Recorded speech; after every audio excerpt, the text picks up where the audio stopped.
ये कुछ नियम हैं जो इंग्लिश ग्रामर में बार बार पूछे जाते हैं।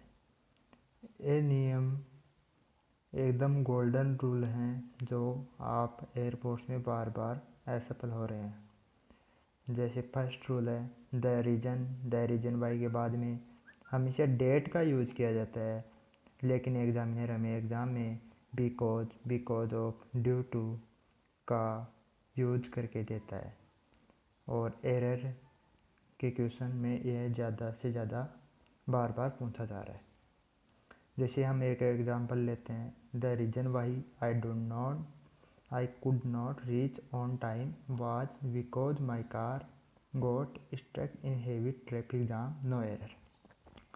तो द रीजन वाई के बाद में हमेशा डेट का यूज़ किया जाता है और एग्जामिनर ने हमें इसमें एरर के क्वेश्चन में बिकॉज लगा के दिया है, जो कि रॉन्ग है। हम इसके लिए डेट का यूज करते हैं। फिर इसी तरह से नेक्स्ट रूल, बोथ के साथ हमेशा एंड का यूज किया जाता है। एग्ज़ाम में ज़्यादातर बोथ के साथ as well as with along with देता है।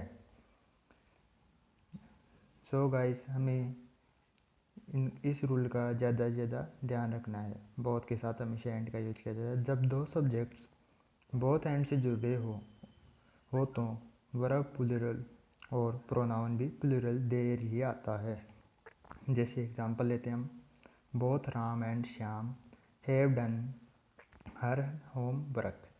जहाँ यहाँ पर एरर में हर में एरर दे रखी है, जो हर का टगर यहाँ पर देर का यूज किया जाएगा।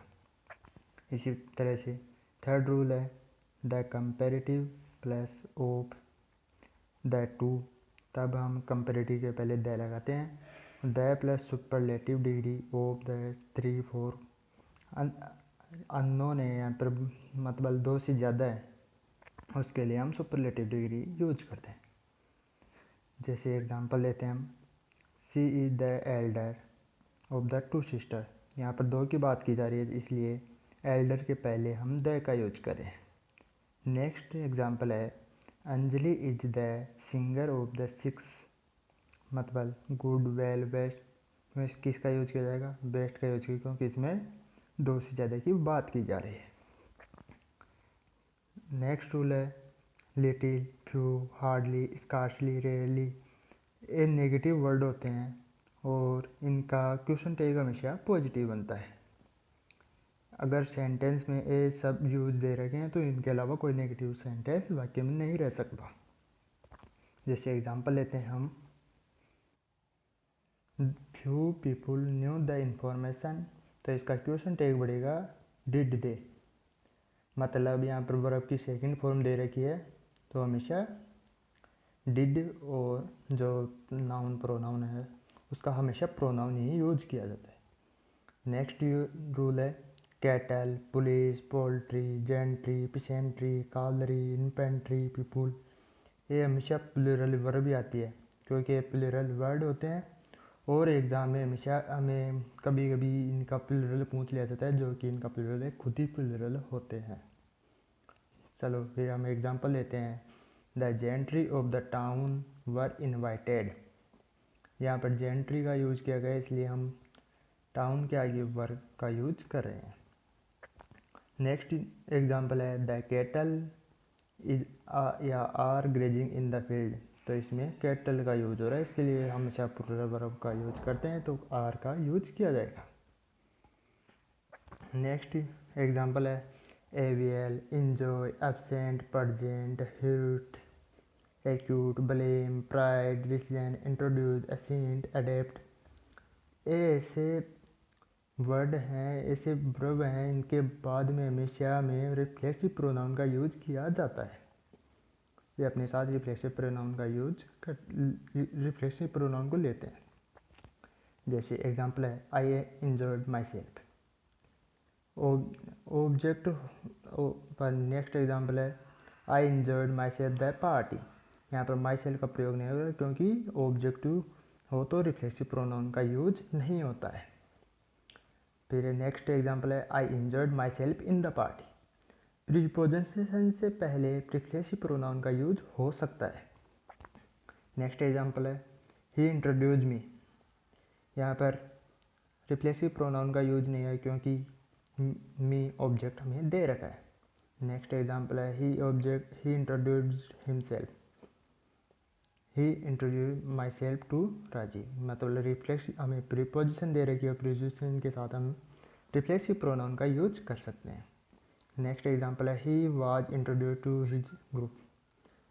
हम ज़रूरी नहीं है कि हम प्रीपोजिशन के साथ रिफ्लेक्सिव प्रोनाउन को ले ही, जब रिफ्लेक्सिव प्रोनाउन का वर्ब के रूप में यूज नहीं हो रहा, जब यहाँ पर नेक्स्ट एग्जांपल में हमें कि इसमें वर्ब का यूज हो चुका है और इंट्रोड्यूस वर्ब के रूप में नहीं आ रहा है, तो इसके लिए हम प्रीपोजिशन का यूज नहीं करेंगे।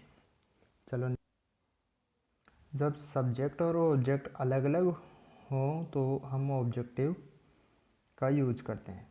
ही कैम टू मी, यहाँ पर हिम का यूज नहीं किया जाता। नेक्स्ट एग्जांपल है जब सब्जेक्ट और ऑब्जेक्ट दोनों ही समान हो तब हम ऑब्जेक्ट की जगह रिफ्लेक्सिव उस सब्जेक्ट का रिफ्लेक्सिव प्रोनाउन यूज करते हैं। जैसे एग्जांपल है आई कैम टू मी, तो यहाँ पर मी रोंग है, यहाँ पर माई सेल्फ का यूज होगा।